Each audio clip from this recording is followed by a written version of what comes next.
ప్రభునందు మాకు అత్యంత ప్రియులైన దేవుని ప్రజలందరికీ మన ప్రభువును రక్షకుడైన యేసుక్రీస్తు వారి అత్యున్నతమైన శుభప్రదమైన నామం పేరిట హృదయపూర్వకంగా శుభాలు తెలియజేస్తున్నాను. దేవుడు లోకమును ఎంతో ప్రేమించెను. మీరు ఎవరికైనా సువార్త చెప్పాలి అనుకుంటే, యేసు ప్రభుని గురించిన మాట చెప్పాలనుకుంటే ఈ మాటతో ప్రారంభించవచ్చు అని ఓ దేవుని సేవకుడు అద్భుతమైన సలహా ఇచ్చారు. దేవుని ప్రేమ ద్వారా మాత్రమే దేవుని సువార్తను అనేక మందికి మనం అందించినప్పుడు వారు ప్రభు ప్రేమలో వర్ధిల్లుతారు. యేసుక్రీస్తు ప్రభు వారి లోకానికి రావడంలో ప్రేమ ఉంది. నశించిపోతున్న మనలను తన ప్రేమ ద్వారా రక్షించాలని, తన రక్తం పోసి మనల్ని కడగాలని యేసు ప్రభు లోకానికి వచ్చారు. మనందరూ కూడా నిత్య జీవానికి వారసులం అవ్వాలని దేవునికి ఆలోచన. మనలో ఏ ఒక్కరు కూడా నశించిపోవడం దేవుని చిత్తం కాదు.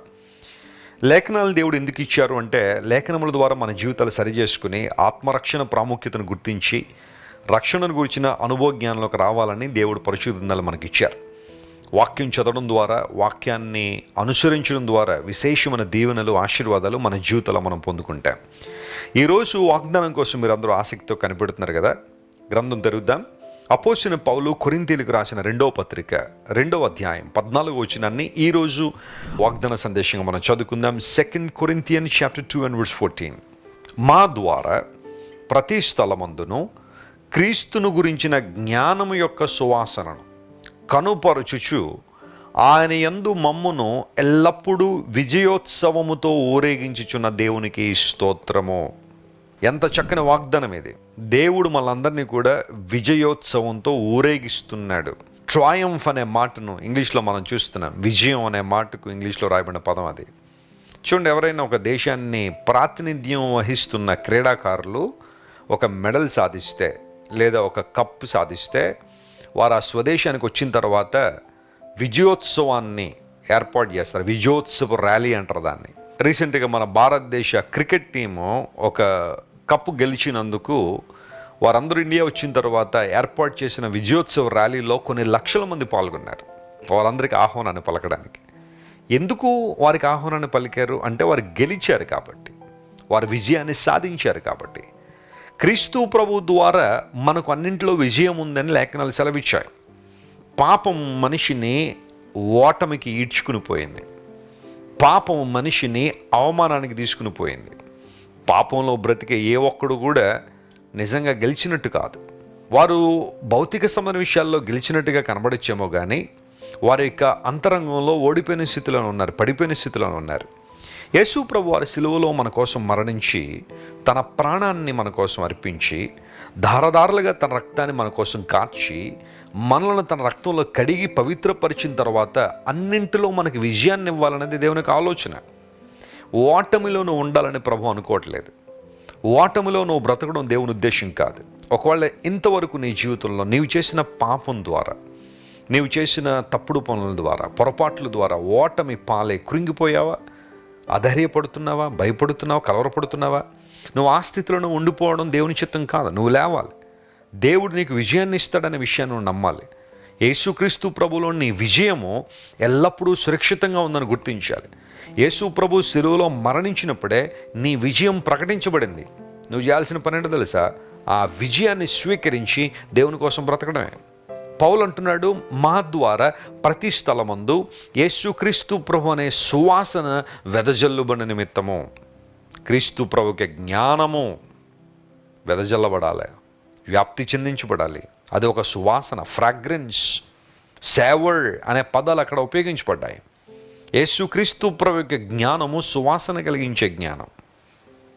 మన జీవితాల్లో క్రీస్తు ప్రభుని గురించిన జ్ఞానాన్ని వెదజల్లు వారంగా మనం ఉన్నామా? విజయోత్సవంతో దేవుడు మనల్ని నింపాడు. ఎంతోమంది ఇప్పటికీ కూడా ఓటమిలో ఏడ్చేవాళ్ళు. నా బ్రతుకు అయిపోయింది, నా జీవితం అయిపోయింది, ఈ పాపం నుండి నేను విడుదల పొందలేను, ఈ బంధకాల నుంచి నేను బయటకు రాలేను, ఈ ఎడిక్షన్లోంచి నేను బయటకు రాలేను. అపవాదంటే నువ్వు బయటకు రాలేవు ఎడిక్షన్ నుంచి. ఒక త్రాగుడు కావచ్చు, ఒక ధూమపానం కావచ్చు, లోక సమాన విధానాలు కావచ్చు. కొంతమంది బానిసలైపోయి బయటకు రాలేక చాలామంది భయంకరమైన పరిస్థితుల్లో ఉన్నారు. నాకు తెలిసిన ఒక సహోదరుడు ప్రతిరోజు త్రాగకుండా నిద్రపోయేవాడు కాదు. త్రాగుడికి ఎంత బానిస అంటే కుటుంబాన్ని నిర్లక్ష్య పెట్టేశాడు, భార్యను పట్టించుకునేవాడు కాదు, పిల్లలను పట్టించుకునేవాడు కాదు, ఉద్యోగ బాధ్యతలు సరిగ్గా నిర్వర్తించలేకపోతున్నాడు. ఎందుకంటే ఆ త్రాగుడు వలన కాన్సన్ట్రేషన్ అంతా పోయింది. ఇంక అందరూ అనే మాట ఏంటంటే, ఇతన్ని ఏ ఒక్కరు విడుదల చేయలేరు, ఏ ఒక్కరు అతను విడిపించలేరు, ఇతని జీవితం అంతా ఇంతే, ఈ నాశన కోపంలోనే బ్రతకాలని ప్రతి ఒక్కరు అతను చూసి ఒక మాటలో చెప్పాలంటే డిక్లేర్ చేశారు అవన్నీ కూడా. కానీ దేవుని దగ్గరికి వచ్చాడు, ప్రభు సువార్త విన్నాడు. యేసు ప్రభు మాటలు ఒక వ్యక్తిని బాగు చేసేవా కానీ పాడు చేసేవైతే కాదు. ఒక వ్యక్తిని నిలబెట్టే మాటలే కానీ ఒక వ్యక్తిని పడగొట్టే మాటలు కాదు. ఎప్పుడైతే ఆ వ్యక్తి తన జీవితాన్ని ప్రభువుకు అప్పగించాడో, దేవుని సన్నిధిలో తన పాపాన్ని ఒప్పుకొని మారుమనసు పొంది రక్షణ పొంది నూతన జన్మానుభవంలోనికి వచ్చాడో, అతని జీవితంలో దేవుడిచ్చిన విజయం ఎంత గొప్పది అంటే, ఈరోజు ఆ వ్యక్తి దేవుని కొరకు ఎంత నమ్మకంగా సాక్షిగా నిలబడ్డాడంటే, ఎవరైనా త్రాగుబోతులు కనబడినా లేదా వారు ప్రక్కన నిలబడితే ఆ వాసన కూడా అతనికి పడడం లేదు. అంతగా దేవుడు విజయాన్ని ఇచ్చాడు. సాతానుడు అంటాడేమో, నువ్వు విజయం సాధించలేవు, ఈ ఓటమిని నువ్వు గట్టెక్కలేవని.